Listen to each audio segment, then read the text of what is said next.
Hello बच्चों, welcome to AMT Arun maths crack में आपका स्वागत है। बेटा, हमारा सैंपल पेपर नंबर 1 हम कंप्लीट कर चुके हैं। आप चैनल पे जाके देख सकते हैं। आज हम जो है practice paper number 2 supporting material का ही स्टार्ट करेंगे, जिसको हमने जो है सैंपल पेपर नंबर 2 बोला है। तो ध्यान से स्टार्ट करते हैं। सबसे पहले सेक्शन ए हमारा यानी कि एमसीक्यू। अब सेक्शन ए के अंदर जो आपके एमसीक्यूज है वो आपको आगे अटैच मिलेंगे। क्वेश्चंस मैं लिख नहीं रहा हूं, बट आप क्वेश्चंस को जैसे लास्ट वीडियोस में देखते हैं वैसे आप नोट कर सकते हैं। क्वेश्चन नंबर 1 है, रैशनल नंबर है हमारे पास बच्चों एक रैशनल नंबर गिवन है मेरे पास 2/25। आपको बताना है ये इक्विवेलेंट है यानी किसके इक्वल है। ये ऑप्शन दिए हुए हैं पॉइंट्स के अंदर यानी डेसिमल के अंदर, तो मींस हमें क्या करना पड़ेगा, डिवाइड करना पड़ेगा। तो जब आप इसको डिवाइड करेंगे 2 को 25 से, तो 25 के टेबल में 2 नहीं आता, पॉइंट लगा के 0 लगाया। अब 25 के टेबल में 20 भी नहीं आता, तो मैंने एक 0 प्लेस करके एक 0 यहां लगा दिया। अंदर हो गया 200। 25 के टेबल में 208 पे आता है, तो ये आपका जो आंसर बन रहा है यहाँ पर ये बन रहा है 0.08। और जो आपका ये ऑप्शन इसमें बना है बच्चों, ये ऑप्शन बना है आपका ए, तो ए ऑप्शन आपका बिल्कुल ठीक है। तो ये तो बहुत इजी क्वेश्चन था, समझ आ गया होगा सभी को। समझ आ गया सभी को? Yes sir. Okay, second question है बेटा, आपको वैल्यू निकालनी है यहाँ पर। वैल्यू ऑफ 25 पावर -1/3, तो यानी 25 पावर -1/3 है बच्चों। क्या मैं 25 को क्या मैं यहाँ पर, सॉरी 125 है बच्चों, 25 नहीं है, 125 है। तो 125 को बच्चों क्या मैं 5 की पावर 3 लिख सकता हूं? तो मैंने 5 पावर 3 लिख लिया 125 को, और इसकी जो होल पावर है वो है बाहर -1/3। अब यहाँ जो अंदर पावर है, बाहर वाली पावर है, सॉल्व करेंगे तो दोनों पावर मल्टीप्लाई हो जाएगी, यानी ये 3 और -1/3 मल्टीप्लाई हुआ, इससे कैंसिल हो गया। अब मैं सबसे पहले ये देखूंगा कि बचा क्या, ये बचा यहाँ कर 5 पावर -1। तो क्या कोई ऐसा ऑप्शन है? नहीं है।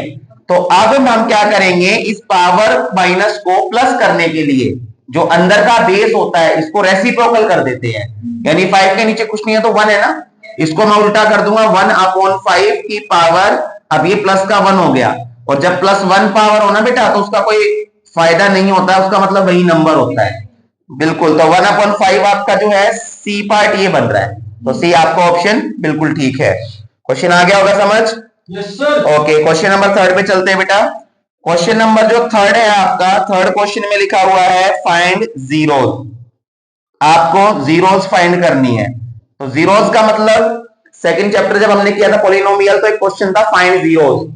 तो जो इक्वेशन थी हम उसको 0 के इक्वल रखते थे, x एक तरफ नंबर्स दूसरी तरफ। तो फाइंड जीरोस ऑफ, आपको जो जीरोस निकालनी है वो निकालनी है एक पॉलिनोमियल की।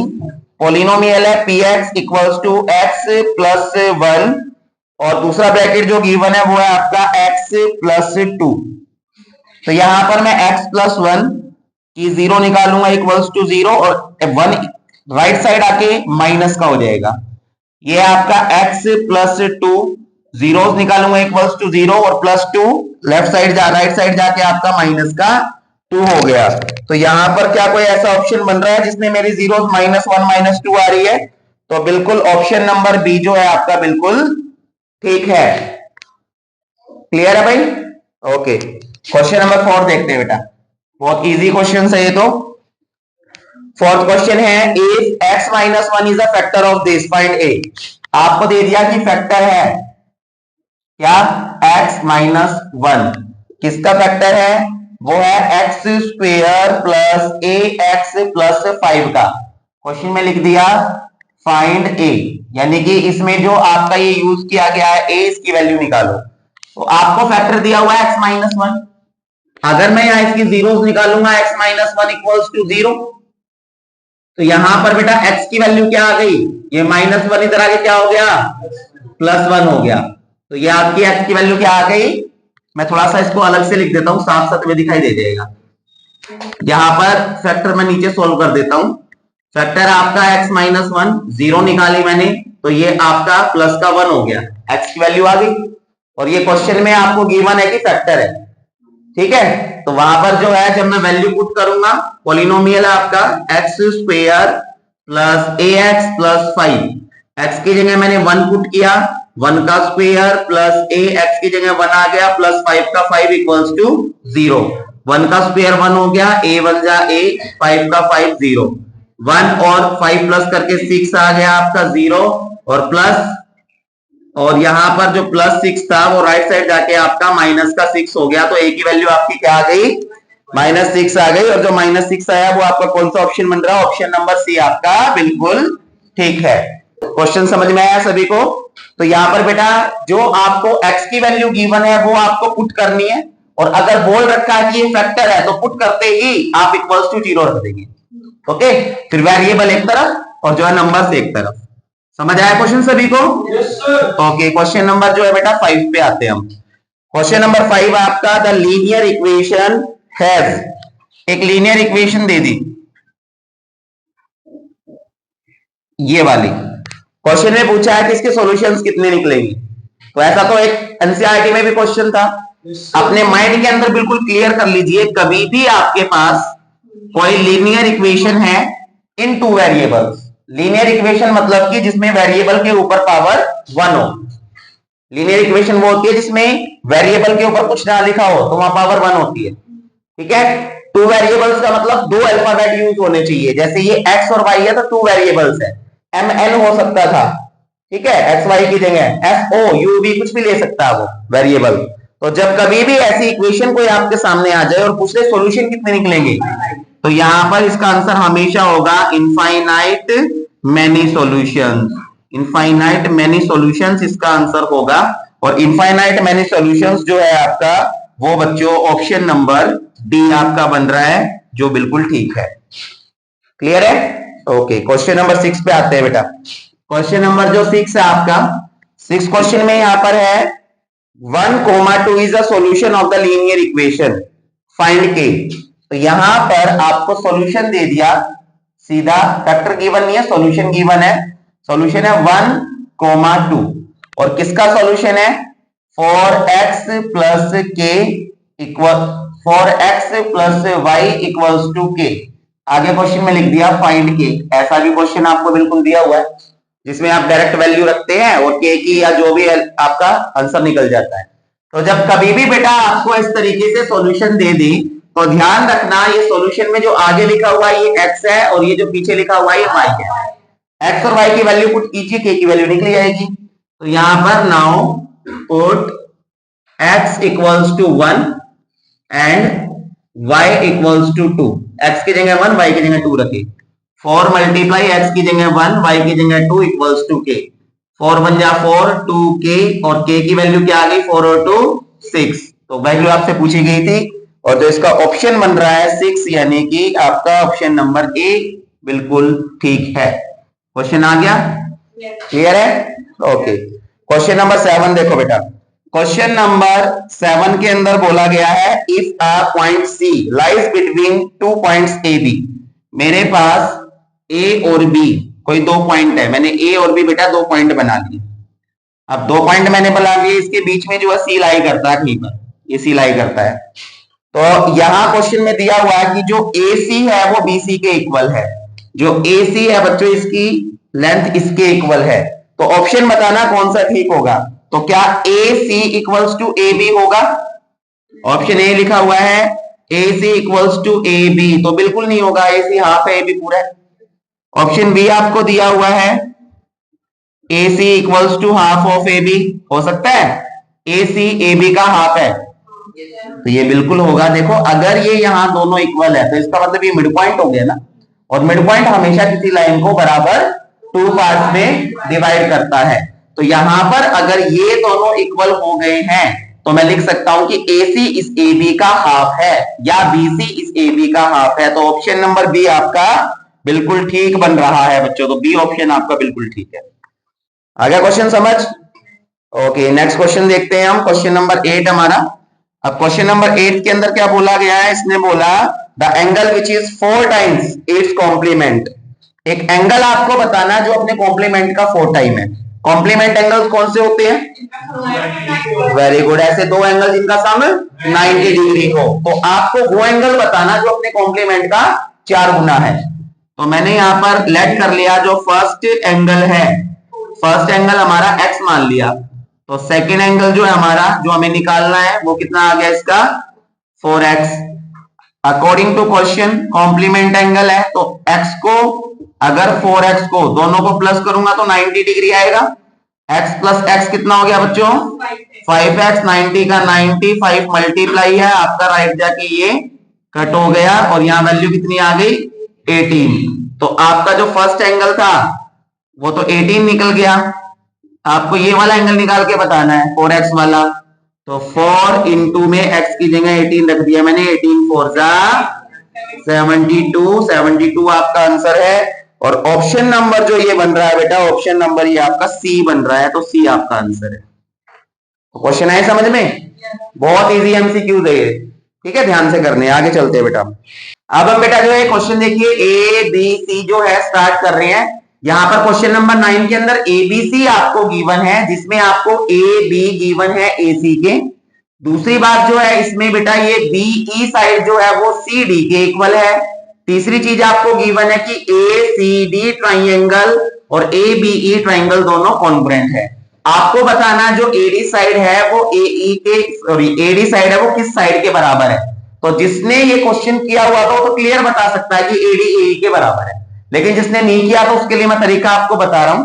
सबसे पहले मैंने देखा BE equals to C D है, बीई और सी डी दोनों इक्वल है। मैंने जो ये बीच में डीई साइड जिसको मैंने शेड किया है, डार्क करके दिखाया है, ये साइड देखो बीई में भी आ रही है और ये वाली साइड सी डी में भी आ रही है, यानी कॉमन हो गई डीई। तो जो आपको गिवन था इन दोनों में से मैं सब्ट्रैक्ट कर रहा हूं क्या, ये डीई साइड। तो मैंने बीई में से डीई घटा दिया इक्वल का इक्वल, और मैंने जो है यहाँ सीडी में से भी डीई माइनस कर लिया। तो बीई में से डीई घटाया तो बीडी बच गया, ये यहां पर आपका बी डी बच गया। और अगर मैं सी डी की बात करूं, सी डी में से डीई घटाया तो सीई बच गया, सीई बच गया। अब ये हमारे कहां काम आएंगे, ध्यान से देखो। अब यहां पर मैं दो ट्राइंगल लेता हूं बेटा, ऐसा ट्राइंगल जिसके अंदर ये ए डी साइड आ रही है, मैंने लिया A B D, A B D. तो इन ट्राइंगल ए बी डी, और जो दूसरा मैंने ट्राइंगल लिया मैंने लिया ए सी ई, ये वाला triangle A C E, triangle A सी ई। दोनों ट्राइंगल में देखा सबसे पहले ए बी साइड जो है ए सी के इक्वल है, तो ए बी इक्वल्स टू ए सी। क्यों इक्वल है, बिकॉज क्वेश्चन में ये गिवन है। दूसरा एंगल बी जो है वो सी के इक्वल है, एंगल बी सी के इक्वल है। क्यों इक्वल है बेटा, देखो ये वाला ट्राइंगल जो था ए सी डी ये कॉन्ग्रुएंट था किसके, ए बी ई के। तो ए सी डी में तो सी एंगल आ रहा है, ए बी ई के अंदर बी एंगल आ रहा है, तो बी सी के इक्वल हो गया by C P C T. Clear. और तीसरा आपने प्रूव किया बीडी साइड सीई के इक्वल है, तो इसके अंदर बीडी और ये सीई, तो B D equals to CE हो गया, ये भी आपने प्रूव किया है, तो प्रूव्ड लिख देना। तो देखो साइड एंगल साइड, ये साइड फिर एंगल फिर साइड, ये साइड फिर एंगल फिर साइड, साइड एंगल साइड से triangle A B D congruent हो गया ट्राइंगल ए सी ई के बाय साइड एंगल साइड। और अगर ये कॉन्ग्रुएंट हो गया बेटा तो क्या इसकी ये वाली साइड इसके इक्वल आ जाएगी by C P C D. तो एडी जो है वो ए ई के इक्वल है by C P C T, और यही आपको जो है फाइंड करना था। तो ऑप्शन कौन सा इसमें बन रहा है देख लेते हैं हम। इसके अंदर जो आपका ऑप्शन बन रहा है वो है आपका option number A E, B option बन रहा है बेटा, तो बी ऑप्शन आपका बिल्कुल ठीक है। समझ आ गया क्वेश्चन, ठीक है। तो एमसीक्यूज पे इतना टाइम वेस्ट नहीं करना, मैं समझा रहा हूं इसलिए मेरे को पूरा लिख के दिखाना पड़ता है। आप लोगों को फटाफट जो आपके माइंड के अंदर उनको फटाफट करना है। क्वेश्चन नंबर 10 है, क्वेश्चन नंबर 10 में बोल दिया क्वाड्रिलेटरल है मेरे पास, और क्वाड्रिलेटरल के जो एंगल्स है उनका रेशियो गिवन है बच्चों। तो देखो यहां पर ये जो मैंने नेमिंग कर ली ए बी सी डी, मैं डायरेक्ट लिख के बता रहा हूं अब आपको। इनका रेशियो दिया हुआ है 1, इसका रेशियो है 2, इसका रेशियो है आपका 2 और इसका रेशियो है 4। तो जब कभी भी रेशियो गिवन होता है तो हम क्या करते हैं, हम उनको लेट कर लेते हैं ना। तो यहां पर मैं लेट कर लिया, एंगल ए 4x है, ये 1x है, ये 2x है, और ये डी भी आपका 2x है। और जब मैं ए बी सी डी चारों एंगल का सम करूंगा 360 आएगा, angle sum property of quadrilateral से। अब यहां पर a हमारा 4x है, b हमारा x है, c हमारा 2x है, d हमारा 2x है, 360 का 360, 4 और 1 5, 5 और 2 7, 7 और 2 9, x इक्वल्स टू 360। अब x इक्वल्स टू 360, 9 लेफ्ट में मल्टीप्लाई है, इधर डिवाइड हो गया, 9 से कट करूंगा 40 आ गया। अब जो आपका एंगल ए था यहीं पे देख लीजिए, एंगल ए जो है आपका वो आपका 4x था, तो यानी 4 इंटू एक्स की जगह 40 आ गया बेटा, तो ये आपका 160। उसके बाद जो एंगल बी था आपका वो आपका था x, और x हमारा 40 आ गया।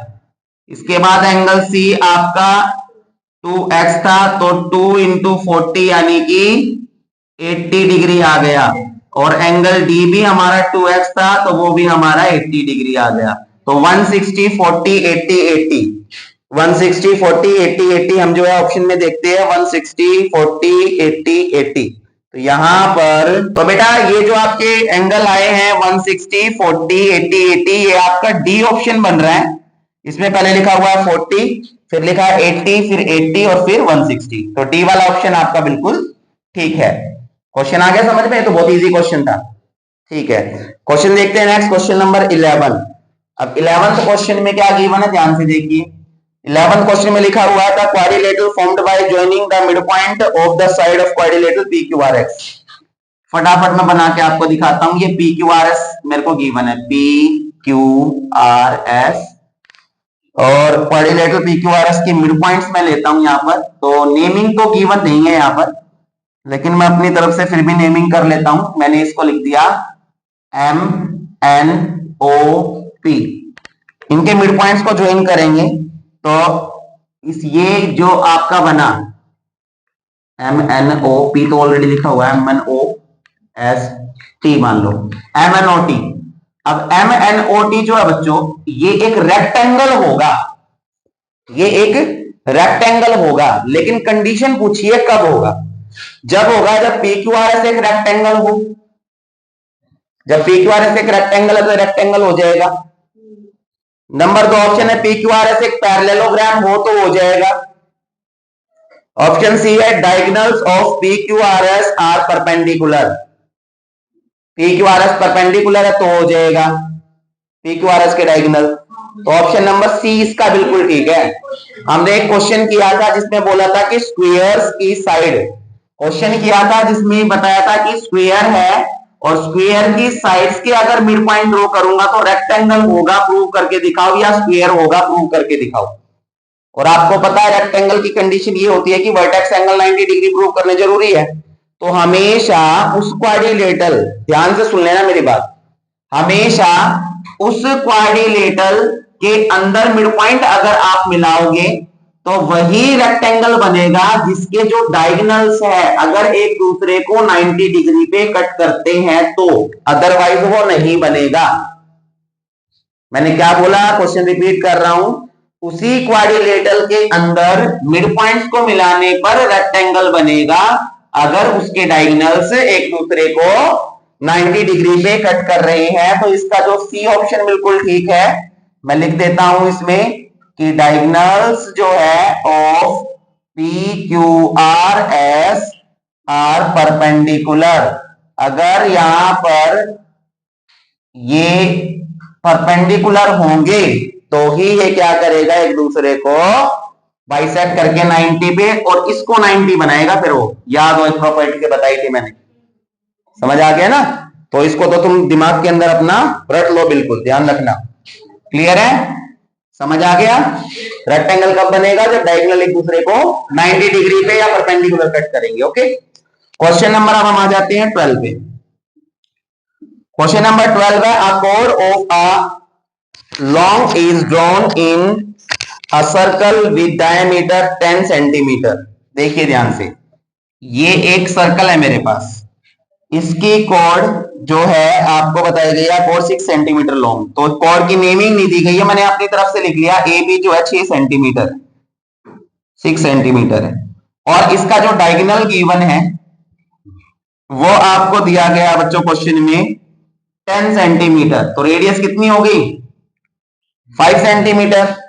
आपको बताना परपेंडिकुलर डिस्टेंस कितना होगा। परपेंडिकुलर डिस्टेंस कितना होगा इस कोड का, किससे, सेंटर से। तो परपेंडिकुलर डिस्टेंस का मतलब ये निकालना है आपको, और यहां पर ये मैंने m लेफ्ट कर लिया। इसको निकालने के लिए बेटा मेरे को O को और A को ज्वाइन करना पड़ेगा। O और A को ज्वाइन करूंगा, ये रेडियस बन गई, रेडियस बन गई तो ये 5 सेंटीमीटर आ गया आपका। और यहां पर OAM जो एक राइट ट्राइंगल है। तो अच्छा एक चीज और है, जब कभी भी मैं सेंटर से कोड के ऊपर परपेंडिकुलर ड्रॉ करूंगा तो वो हमेशा उसको इक्वल 2 पार्ट्स में डिवाइड करेगी, पता ना। ये 3 सेंटीमीटर आपका आ गया। अब मैं देखता हूं इन ट्राइंगल OAM, और इसमें बाय पीजीटी पाइथागोरस थ्योरम मैंने लगा दी, h square equals to p square plus b square.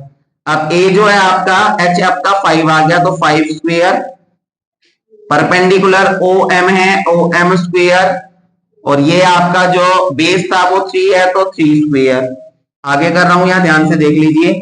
अब यहां 5 का स्क्वायर 25 हो गया बच्चों, OM का स्क्वायर OM स्क्वायर हो गया, प्लस का प्लस, 3 का स्क्वायर 9 आ गया, 25 माइनस 9 ये आपका OM स्क्वायर आ गया, ये आपका 16 हो गया। OM स्क्वायर स्क्वायर से कट करके रूट लगा दिया। अब OM कितना आ गया आपका, 4 सेंटीमीटर। तो OM आपको जो है बताना था परपेंडिकुलर डिस्टेंस, यानी कि सेंटर से डिस्टेंस कितना है।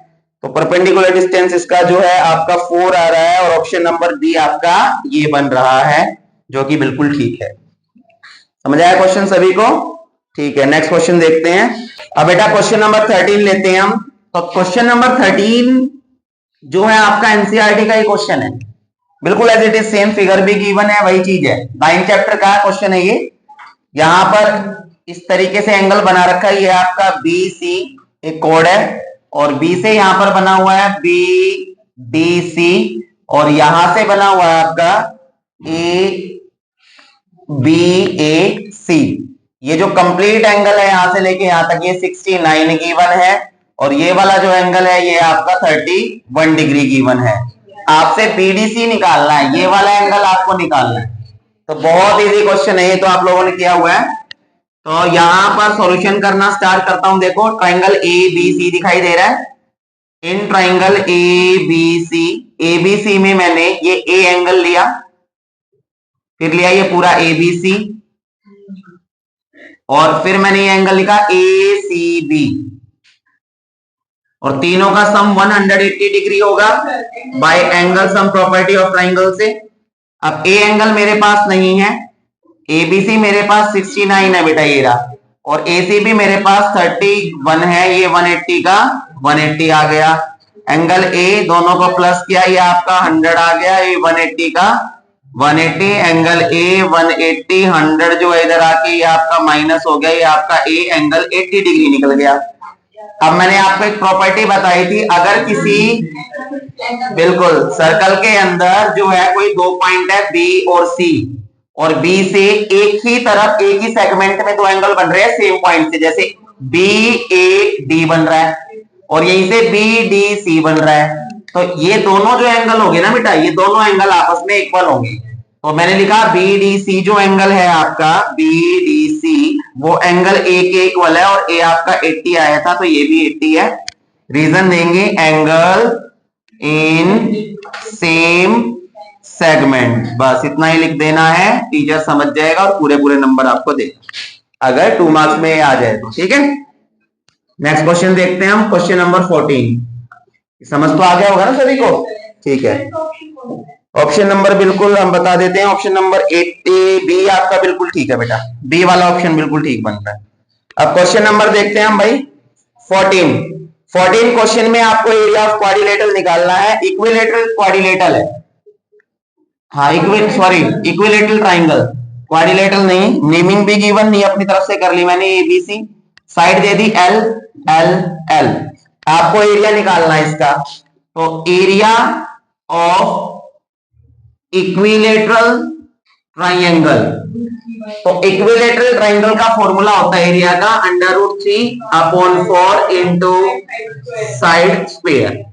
तो यहाँ √3/4, साइड L है बेटा मेरे पास, तो L स्क्वायर, तो क्या ऐसा कोई ऑप्शन दिया हुआ है अंडर रूट 3/4 होल स्क्वायर? तो बिल्कुल ऑप्शन नंबर ए ही आपका बिल्कुल ठीक है। फॉर्मूला ध्यान से याद कर लेना बेटा, ये फॉर्मूला याद होना चाहिए आपको, बहुत जगह काम आएगा ये। ठीक है, इक्विलेटरल ट्राइंगल का एरिया क्या होता है? Root 3/4 side square. Next question देखते हैं, समझ आ गया 14 वाला सभी को?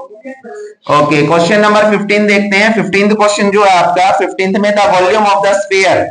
देखो एक स्फीयर है मेरे पास और इसका जो डायमीटर गिवन है d, डायमीटर आपको गिवन है 3r यूनिट्स। तो रेडियस कितनी होगी बच्चों इसकी? 3r/2 यूनिट्स, यानी कि डायमीटर को मैंने डिवाइड कर दिया 2 से। तो यहां पर हम वॉल्यूम अगर निकालेंगे, इसका वॉल्यूम पूछा गया, तो volume of sphere, volume of sphere का फॉर्मूला होता है 4/3πr³। तो यहां पर 4/3 पाई की फॉर्म में गिवन आंसर, तो मैं पाई रखूंगा, वैल्यू नहीं रखूंगा पाई की जगह। और रेडियस जो है आपका वो होता 3r/2 का होल स्क्वायर, सॉरी क्यूब। तो यहां पर ये आपका आ गया 4/3 पाई, 3 3 9 3 27 r³ और ये 8 आ गया। इससे इसको कैंसिल किया 2 आ गया, और 3 से इसको करूंगा 9 आ गया। ऊपर बचा 9πr³, 9πr³, और नीचे बच गया बेटा हमारा 2। तो 9/2πr³ यानी कि बी वाला ऑप्शन जो है आपका बिल्कुल ठीक है। क्वेश्चन आया समझ में? ठीक है, नेक्स्ट क्वेश्चन और है, the volume of the right circular cone. Radius आपको दी गई है, हाइट आपको दी गई है। तो क्वेश्चन नंबर 16 ध्यान से देख लीजिए। एक कोन गिवन है बच्चों, एग्जाम सर पे आ चुके हैं सभी के, फॉर्मूले वगैरह दोबारा रिवाइज करना स्टार्ट कर लीजिए। ठीक है, तो यहां पर आपको क्वेश्चन में गिवन है 16 में कि इसकी जो रेडियस है वो आपको दी गई है 6 सेंटीमीटर, और जो हाइट है इसकी वो आपको दी गई है 3.5 सेंटीमीटर। आपको वॉल्यूम निकालना, और वॉल्यूम में ना पाई की वैल्यू रखनी है, बिकॉज पाई की फॉर्म में कोई भी ऑप्शन नहीं है। तो वॉल्यूम ऑफ कोन वो होता है आपका 1/3πr²h। 1/3 का 1/3, पाई की वैल्यू 22/7, रेडियस 6 का स्क्वायर, हाइट है हमारी 3.5, और सेंटीमीटर इसलिए सेंटीमीटर क्यूब। सबसे पहले 3.5 का पॉइंट रिमूव किया, 10 आ गया। 7 5 जा, ठीक है, 5 1 जा, 5 2 जा, जितना कैंसिल हो जाए, 2 1 जा, 2 1 1। ऊपर बच गया आपका 11, 6 का स्क्वायर 36, और नीचे बचा आपका 3। ठीक है, 3 से कट किया 3 12। अब 12 को 11 से किया तो 132 सेंटीमीटर क्यूब आपका आंसर आ गया। और ऑप्शन कौन सा आपका बन रहा है? ऑप्शन यहां पर जो आपका बन रहा है 132, बी ऑप्शन आपका बिल्कुल ठीक है। क्वेश्चन आए समझ में? कोई डाउट? ठीक है, नेक्स्ट देखते हैं हम। अब बेटा हम अपना क्वेश्चन नंबर 17 देखते हैं। ये 17 जैसा क्वेश्चन है बेटा, हम सैंपल पेपर नंबर 1 में भी कर चुके हैं। क्वेश्चन में बोला गया है class mark and the class size. तो क्वेश्चन नंबर 17 के अंदर आपको क्लास मार्क गिवन है, क्लास मार्क, और क्लास मार्क जो आपको गिवन है वो है आपका 12.5, और जो आपका क्लास साइज है, क्लास साइज वो आपको 5 गिवन है। तो आपको यहां पर क्लास इंटरवल बताना है कि क्लास इंटरवल क्या होगा। तो जब लास्ट हमने पेपर किया था उसमें ऐसा क्वेश्चन था, तो मैंने आपको बताया था क्लास मार्क क्या होता है, lower limit plus upper limit upon में 2। तो यहां पर सॉल्यूशन स्टार्ट कर रहा हूं। मैंने यहां पर लिखा क्लास मार्क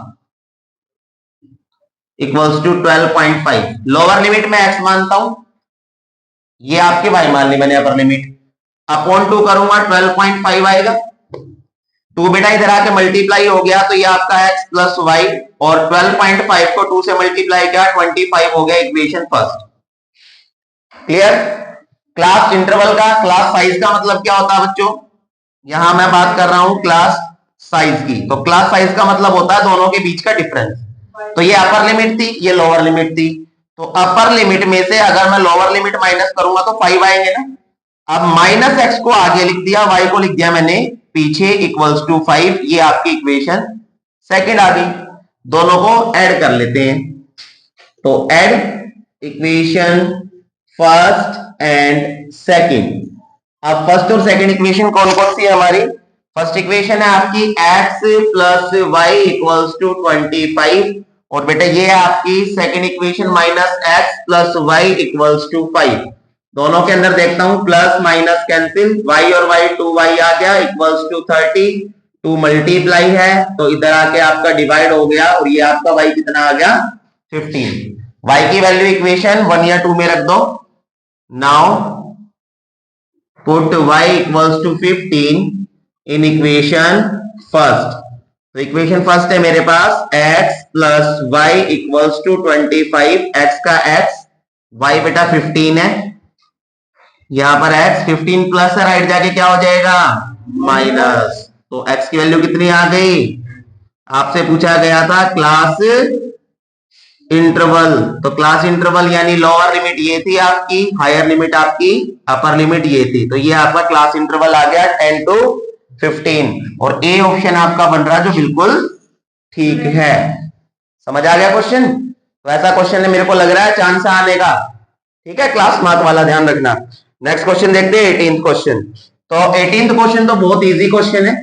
क्वेश्चन में बोला हुआ है आपके पास क्लास इंटरवल है 15 to 25 एंड 25 to 35। आपसे पूछा 25 इज इंक्लूडेड इन। तो ध्यान से देखो बेटा, जब कभी भी क्लास इंटरवल होता है तो यहां पर स्टार्टिंग वाला नंबर तो इंक्लूड होता है इसमें, लेकिन लास्ट वाला नंबर इंक्लूड नहीं होता है।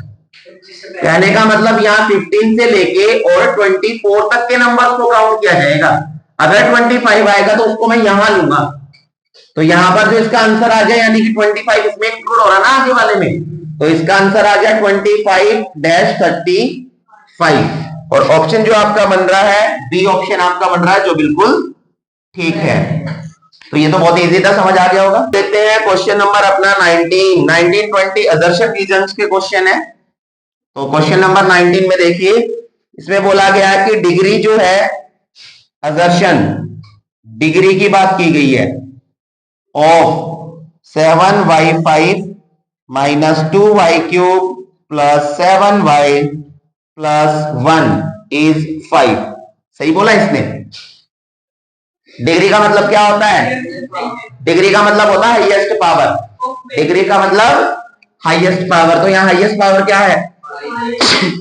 सॉरी, तो यहां पर डिग्री का मतलब है आपकी हाईएस्ट पावर, तो ये क्या आ गया आपका 5। तो इसमें आदर्शन ठीक किया। अब रीजन क्या दे रखा है? रीजन दिया इसने कि the highest power of the variable in a polynomial is called degree. बिल्कुल ठीक है, तो रीजन भी बिल्कुल ठीक दिया है कि जो आपकी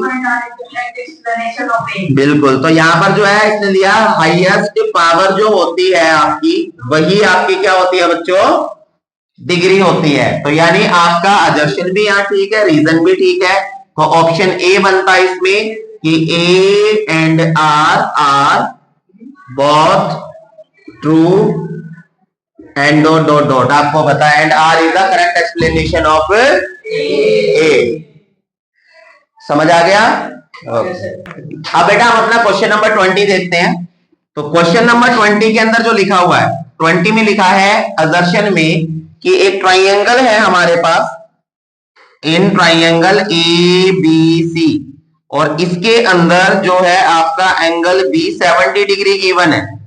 फिर इसने लिखा एंड इन ट्राइंगल PQR, और इसके अंदर एंगल P जो है, एंगल P जो है वो आपको 70 डिग्री गिवन है। So angle B equals to P, ये असर्शन है। रीजन में लिखा हुआ है all right angles are equal. ध्यान से देखिए आप, एबीसी ट्राइंगल में एंगल B 70 का है, PQR में एंगल P 70 का है, तो ये बिल्कुल ठीक है कि बी एंगल और पी एंगल दोनों इक्वल है, 70 डिग्री के है। अब यहां पर बोला है all right angles are equal, यानी कि जितने भी राइट एंगल्स होते हैं 90 डिग्री वाले सारे बराबर होते हैं। तो यहाँ पर ए भी ठीक है और आर भी ठीक है, लेकिन आर इसको एक्सप्लेन नहीं कर रहा है ना, तो ये इसको ये एक्सप्लेन नहीं कर रहा है। तो इसका ऑप्शन जो बनना चाहिए वो बी ऑप्शन बनना चाहिए कि ए, कैपिटल ए लिखेंगे, A and R true but R is not correct explanation of A। तो ये बी पार्ट आपका जो है बिल्कुल ठीक बनना चाहिए और यहाँ पर ए पार्ट आपका आंसर। तो ये 20 के 20 जो है एमसीक्यू हमने किए, सारे समझ में आए? कोई डाउट किसी को? ठीक है बेटा, अगर आप लोगों को कोई डाउट लगता है तो आप कमेंट कीजिएगा, ट्राई करेंगे दोबारा से क्वेश्चन को आपके लिए एक्सप्लेन किया जाए। मोस्ट इंपोर्टेंट क्वेश्चन है, मोस्ट इंपोर्टेंट जो है सैंपल पेपर है बेटा ये, और इसके अंदर जो एमसीक्यूज दिए गए हैं वो एनसीडी गवर्नमेंट जो अपनी दिल्ली गवर्नमेंट जो कि पेपर प्रिंट करती है उसी के अंडर में ही ये जो क्वेश्चन उसी के बनाए हुए हैं सैंपल पेपर। तो ध्यान से इनको आप वॉच कीजिए, साथ ही साथ अपने डाउट्स को दूर कीजिए, और इन वीडियोस को जो आपके लिए बनाई जा रही है लाइक कीजिएगा, शेयर कीजिएगा, चैनल को सब्सक्राइब कीजिएगा, साथ ही साथ बेल आइकन को ऑन कीजिएगा ताकि ऐसे most important MCQ sample paper आप तक पहुंचते रहे और आप अपने सभी डाउट्स को दूर कर सकें। Thank you so much.